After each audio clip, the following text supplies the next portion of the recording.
On me demande souvent quel a été le cours le plus dur que j'ai vécu. Non, ce n'est pas en terre martiale, ce n'est pas au Japon, en Chine, au Vietnam ou aux Philippines. C'était en France et à Biarritz. Petit Benjamin minime, à l'époque, il n'y avait pas de championnat de France. Il n'y avait que les championnats de France à partir des cadets.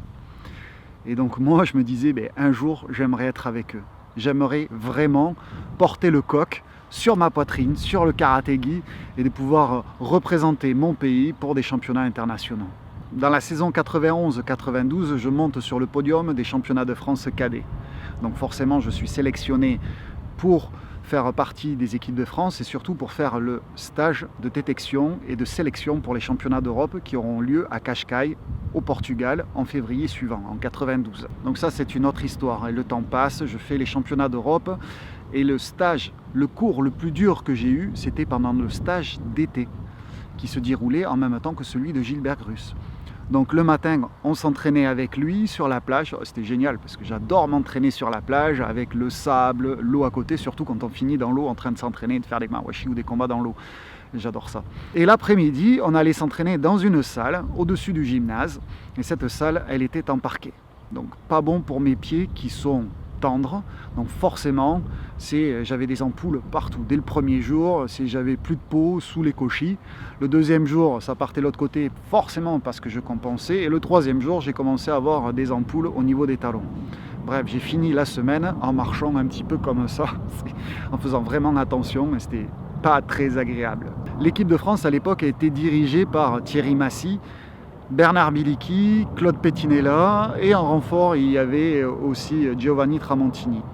Et donc j'ai adulé énormément Giovanni Tramontini parce que je regardais sans arrêt ses VHS par rapport au championnat du monde en Nippon Shobu et je le trouvais vraiment que c'était un guerrier. Et l'autre personne que j'adulais, que je regardais sans arrêt, c'est les championnats, c'était Thierry Massy, quoi. Donc vraiment un ovni à l'époque. Donc je ne sais pas si vous avez eu la chance de voir des combats de l'époque, mais c'était vraiment exceptionnel.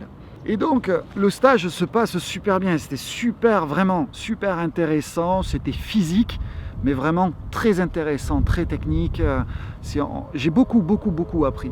Pour arriver à mon histoire, le cours le plus dur s'est fait le vendredi matin. Pourquoi le vendredi matin? Non pas parce que c'était la fin du stage, mais parce que la veille, il y a un des gars de l'équipe de France qui s'est fait attraper en train de faire une énorme bêtise.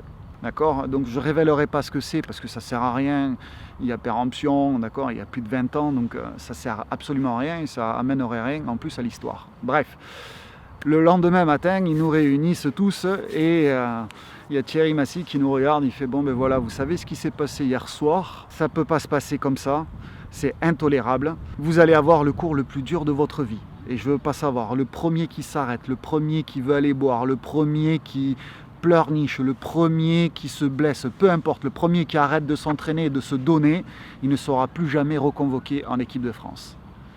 Là, il y a eu un blanc général. Pour moi, ça a duré une éternité, mais bon, dans ce genre de moment, ça dure tout le temps, trop longtemps. Et je me disais, aïe, on va souffrir. Ça a été interminable, il nous faisait faire des séries de kions, des frappes, du travail en ligne contre multiples attaquants, etc. C'était l'enfer, on n'avait même pas le temps de boire pendant un cours de 3 heures, ils nous mettaient en position de pompe et on faisait des pompes pendant qu'ils étaient en train de montrer l'exercice suivant. Si on feignantait, il y en avait un qui arrivait par derrière, il nous mettait un mawashi, d'accord, un peu partout dans les fesses, dans la tête, ou alors s'il nous voyait et qu'il était en face, et là il nous envoyait décocher un gyaku dans le buffet. Bref, c'était l'enfer, on avait zéro moyen de partir, sauf si on voulait quitter l'équipe de France. Et pour moi, il n'y avait aucun moyen que je quitte l'équipe de France et que je ne sois pas reconvoqué. Donc je me suis donné, mais pendant tout le cours, mais vraiment à fond, j'en pouvais plus, tellement que j'ai poussé la porte, j'ai vomi au pas de la porte et je suis revenu m'entraîner. Mais vraiment, j'étais mort, mais je tenais qu'à une seule chose, c'était le mental. Le mental ne voulait pas lâcher. C'est ce que j'ai appris dans ce cours le plus dur, ne pas lâcher. J'ai appris sur moi. J'ai appris que quand on veut vraiment quelque chose, on lâche rien. On va jusqu'au bout et coûte que coûte, quoi. On y va. C'est dans ces moments-là, les moments les plus intenses, les moments les plus compliqués à gérer, c'est là où on fait des progrès.